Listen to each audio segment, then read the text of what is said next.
What I thought was interesting about this piece was that the love story between Lois and Superman is, I think, a modern day kind of love story between a man and a woman, in that they care for each other, but he allows her the space to be herself. He gives her the space to dance, and he enjoys the dancing, you know? So at the beginning of the story, he's so protective of her, and he's trying to create a safe space for her, but he's suffocating her. And so what we see is, like, as they move on, is he opens up to the possibility of her being an independent, fearless kind of female character.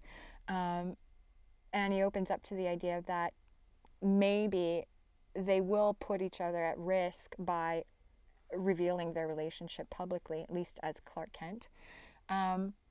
But he's willing to let her have that independent, free spirit, and to still be there just in case, you know, and to still try to fill in the blanks, you know. And I think it's really neat because it's a different kind of love story. There's no true sacrificing for her.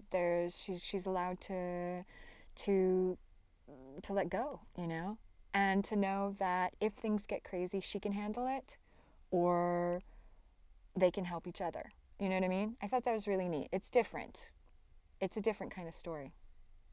So I think that's important. Definitely. Beckett and Lois Lane have similarities in that they're both career women. They're both strong personalities. They both care about their jobs. Beckett, of course, I think also kind of blends in with Superman in that, in my mind, she's a little bit of a superhero herself. She's trying to fight to protect victims or the weak. And, you know, Superman does that constantly. Lois is trying to get the story. So she's an adventurous spirit. I think Beckett's inner world is a lot like Lois Lane, you know? Because Beckett's pretty crazy for Castle too, right? I think every Lois Lane is always an independent kind of feminine character. And again, she's a modern day woman because she's an independent working woman, but she's also able to wear skirts. So she can be sensual, she could be sexual, but she can also be spicy and spunky, you know, at the same time.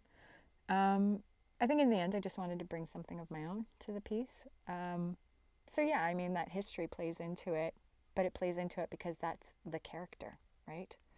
And then I just have to kind of fill in the blanks in between, you know? There's a really nice arc in this one, you know, for her. She wants something. She wants something real with Superman. She wants to maintain her identity in spite of it.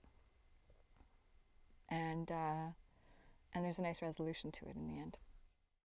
Like, everything has to be communicated through your voice, and so you commit more in your voice, and you might move your body around differently in order to get the right sound to come out, you know?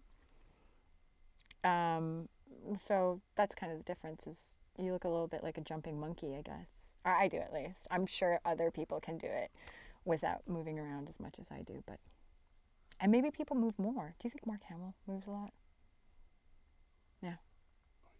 He does. I knew it. I knew it. There's no way you get that good of a voice if you don't move.